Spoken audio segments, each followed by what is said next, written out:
That's why we do it. That's why we do it right here.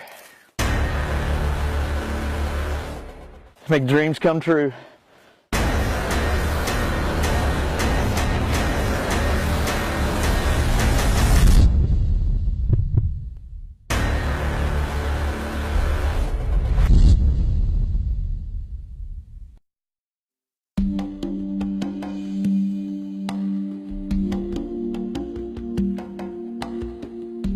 Welcome to another episode of Full Draw Adventures. We're here at the beautiful Hunt Club. It's one thing when you're hunting a whitetail that does not hunt you back. That's right. And most people will never know what it's like to stare a lion in the face with just a bow and arrow in your hand. But that's exactly what we're doing today.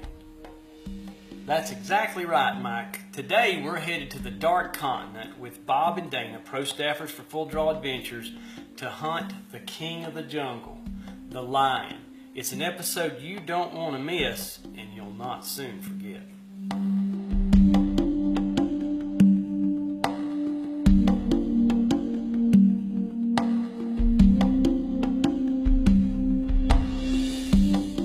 Well, Dana and I have been going to Africa now for several years in a row, and I can tell you, if you ever go, you will go back. It'll be the hunt of your life, and it's a very exciting place to go. You see all kinds of animals. It's not like North America where you have just a handful of different species of animals, but in Africa, you have all the plains games, which there's 40, 50 different kinds, but you also have dangerous game. And when you're in Africa, you are not only the hunter, but you're also the game for some of the other animals that are out there.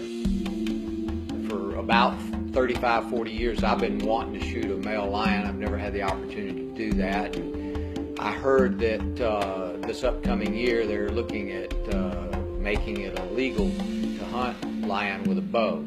I started checking out outfitters, and I was at an SCI banquet in Birmingham, and I ran into a guy named Isak who owns Wild Africa. And after looking at his credentials, he had taken over 100 lions that he was part of being the outfitter and the guide. This guy had his property chopped up into, he had crossroads that ran about 2 miles in one direction and then about a mile the other direction, and it squared up his property. And the reason he did that is he's able to put these spotters on the front of his Jeep, and he'd drive down the dirt roads trying to find where the lions had cut the lions' tracks where they crossed the road.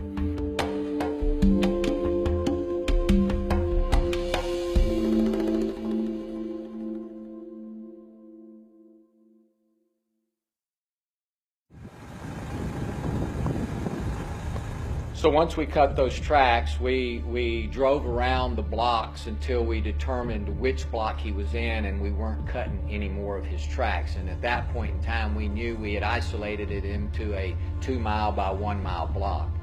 So we went back to the last spot where he'd gone into that block, and we got out of the Jeep and started getting prepared. And at this point, I am pumped now. The hair is really standing up on my back. I'm ready to go. I'm getting cotton mouth, my tongue sticking to the top and roof of my mouth. I'm licking my lips all the time. My mind is trying to get ready for an adventure of a lifetime. At the same time, my life's on the line, because if I don't make the shot and make it right, there's no telling what will happen when you're hunting a male lion.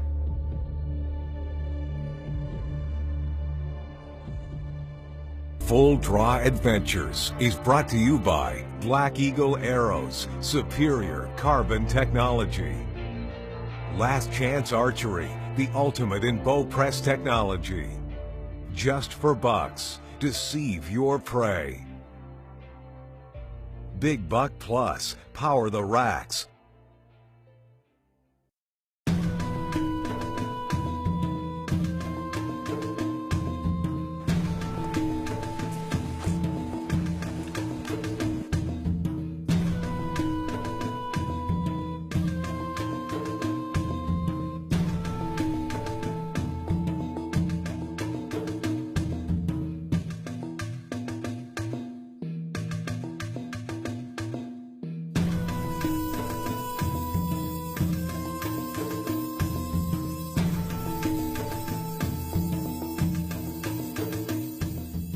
we get on his tracks and we start tracking this lion.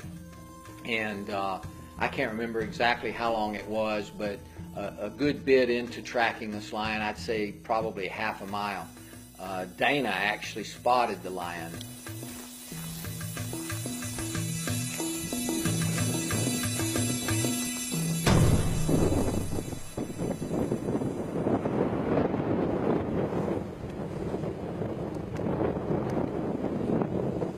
He's bedded up underneath that tree and bush there.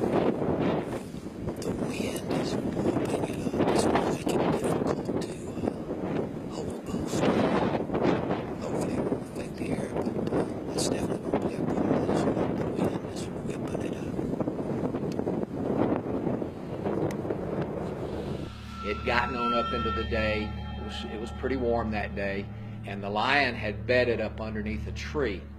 And according to ESOC, they'll do that, and they'll make sure that to get where they're going to bed, there's brush all around them. There's thickets, and you can't get to them. So we moved into that location. We're about 30 yards from the lion at that point, and the adrenaline is pumping so hard that my right leg started jiggling, and I couldn't stop it. And I finally had to let down.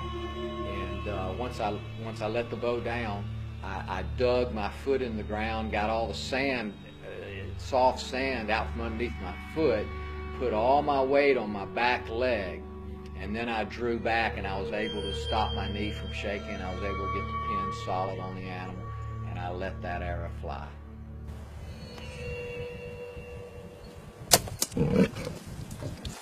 Yes, sir. Put another one in. We need.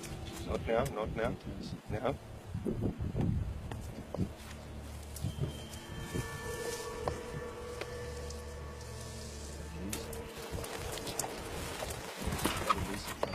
Yes, but it didn't penetrate much. Say again? How deep did you go? Yeah. But there, that twig, No, I saw that one branch. I had to aim slightly above it, and that, in my opinion, was above the Yeah. That's okay. We should have just put another one, but don't worry. Let's just give him time, because you.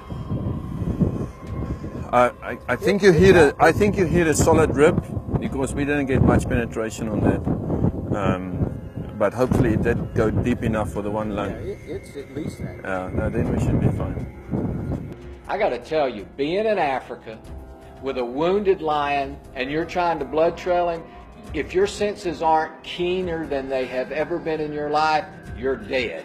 Because I'm telling you what, every little sound, I was looking at bushes and looking around, there was nothing going on around me that I wasn't aware of while we were blood trailing that lion. Just one eye through the tree. They should go from this side. Okay, nice and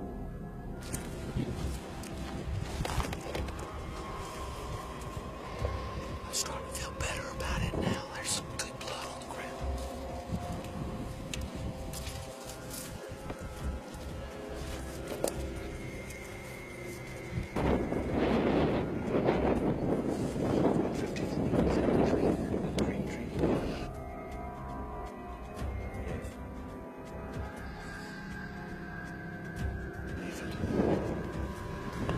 Keep that camera rolling this road.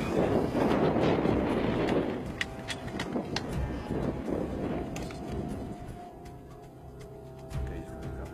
Put another one in. Put another one in. Just right of the head. Through the brush, right of the head. Through the brush, right of the head.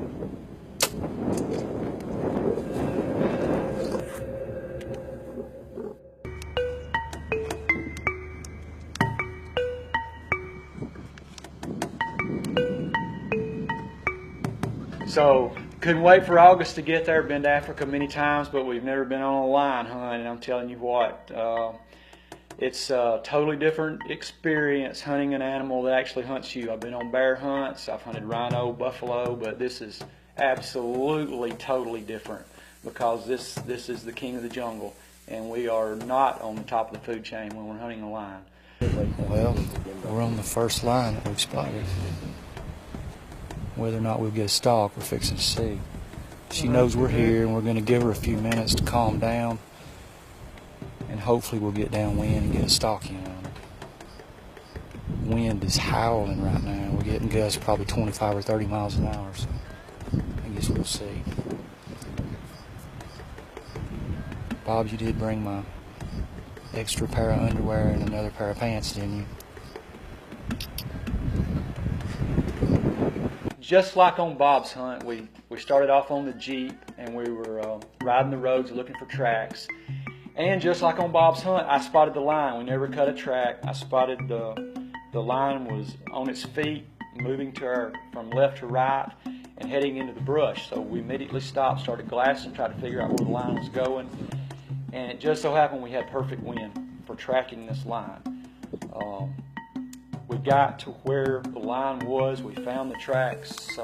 Immediately we spotted her bedded down under a tree. The line was licking its left paw. We were coming up from the right side, so she was looking directly away from us, which was perfect for the bow hunter.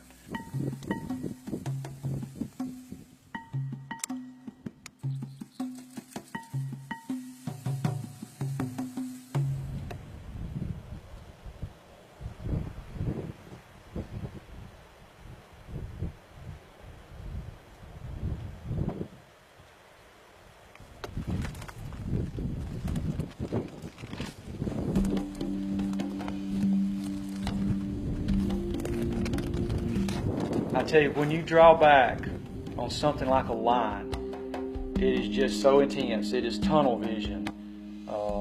You might know what's going on beside you, but there's only one thing and one thing only going through your mind: make the perfect shot, because your life and these other guys that are surrounding you depend on it. Not only are we making a TV show, but man, this is dangerous.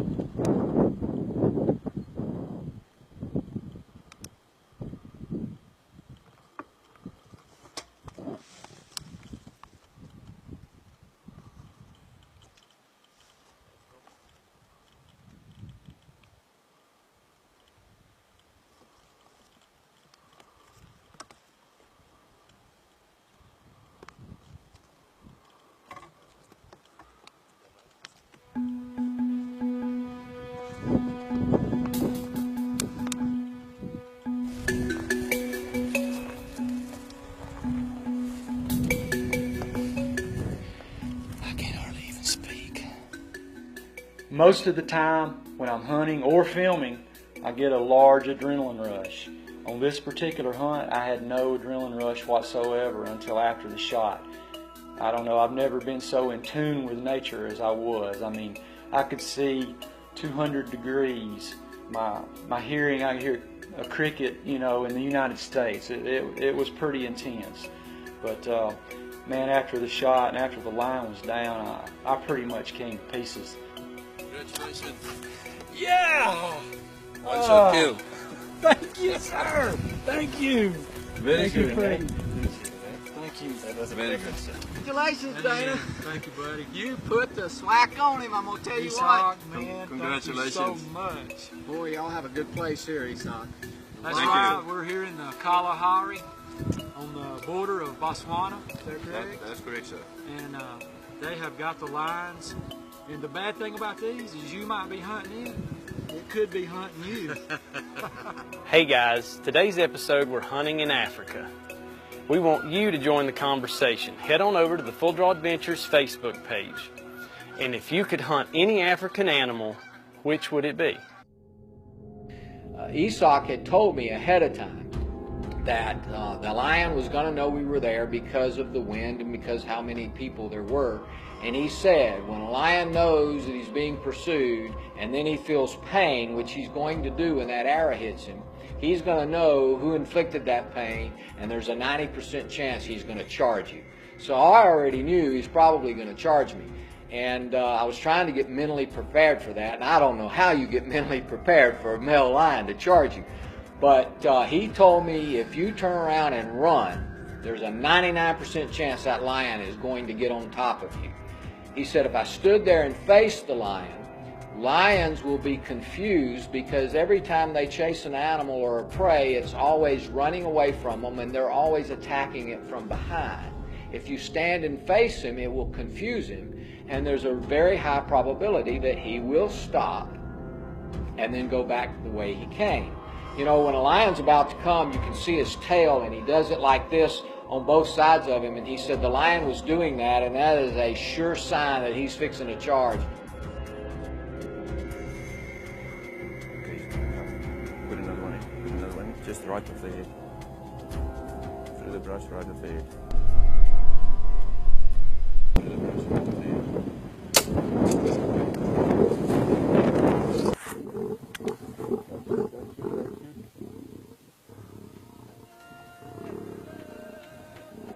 Folks, after we heard that death moan, we knew it was over with. The relief off of me, the danger that not only I was in, but all the people that were around me, and all of that was on my shoulders, that weight come off. And when I walked up to that magnificent animal, he was bigger than I had ever dreamed he would be. He had a beautiful mane. The coloring on him was fantastic. This was the hunt of a lifetime.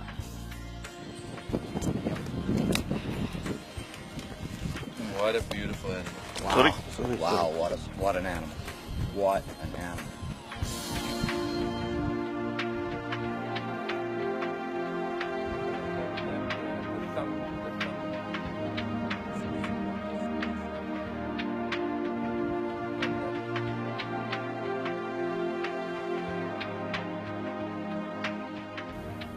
Bob, that's the most exciting thing I've done all day, buddy. All day.